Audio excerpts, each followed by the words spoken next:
आपसे जुड़ी हर खबर के लिए सब्सक्राइब कीजिए 3N न्यूज़ नेटवर्क। चंबल के खूंखार डाकू सलीम गुर्जर के साथ करीब 5 साल बिहड़ में रही उनकी पत्नी सुरेखा दिवाकर इस बार अपने गांव में प्रधान पद पर किस्मत आजमाने जा रही है। मतलब व्यक्ति उठा लगाए थे। क्या कहा था? आपके पिताजी क्या करते थे? हमारे पिताजी चौकीदार थे, तो उस वजह से मतलब ये था कि इनके पापा हमारे से गोली चलवाते हैं, मुखबरी करते हैं। मुखबरी करती है, इस वजह से रंजिश पाए उठा ले गए। अच्छा, आपको घर से उठा ले गए थे। हाँ, आप कितने साल बिहार में नहीं?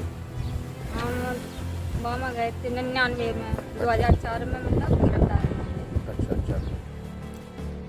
14 वर्ष जेल काटने के बाद गांव की बेटियों को सिलाई कढ़ाई सिखाकर अपनी छवि अच्छी बनाने वाली सुरेखा को ग्रामीणों का समर्थन मिल रहा है। अच्छा, गांव की एक बिटिया है जो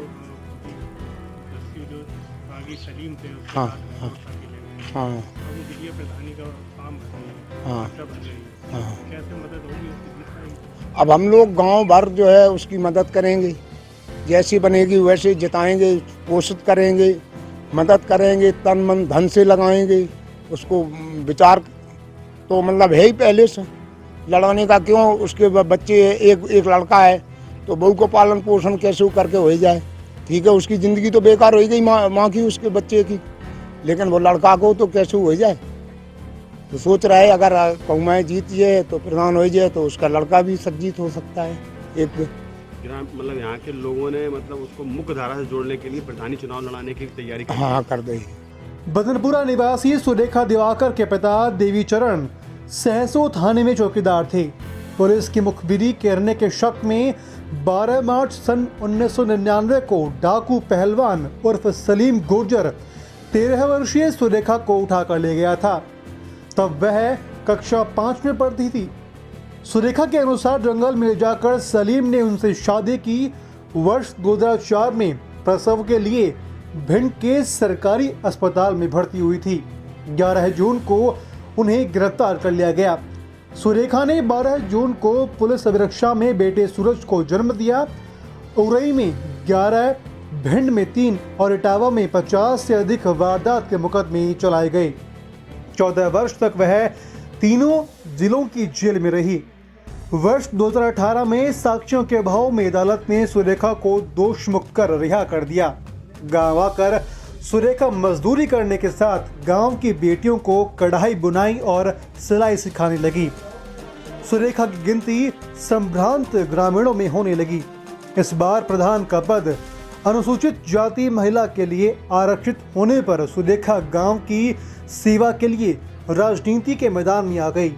वह बेटे सूरज को पढ़ा लिखा कर सरकारी अधिकारी बनाना चाहती है।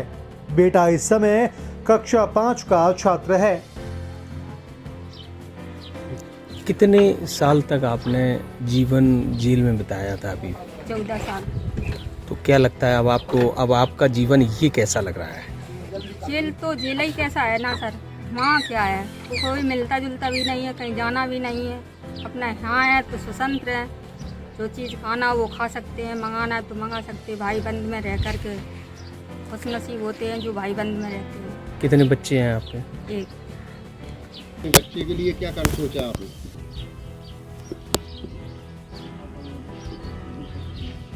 लिखा पढ़ा के भविष्य बनाना चाहते हैं। गांव के बच्चे भी हैं, कैसे आपने सोचा है यहाँ तस्वीर से? आप चुनाव जीतने के बाद गांव में क्या विकास लाना चाहते हो? गाँव में जैसे पढ़ाई लिखाई है, वैसी व्यवस्था है, कोई समस्या है, कोई गरीब है जैसे, उसके साथ में मतलब करना चाहते हैं।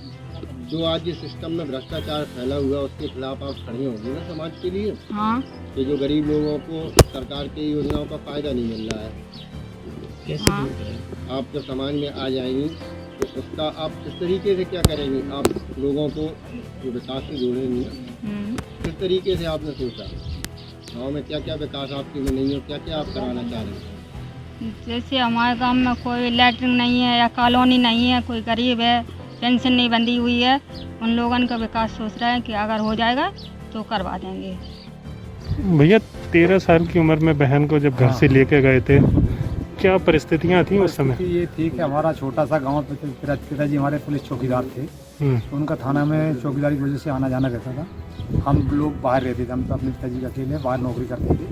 तो बदमाशों के ऐसा दिल में संदेह थी कि जी हमारी मुखबरी दे दी, जो पुलिस कहीं गिरती जंगल में जाती, कहीं आगे घुस जाती।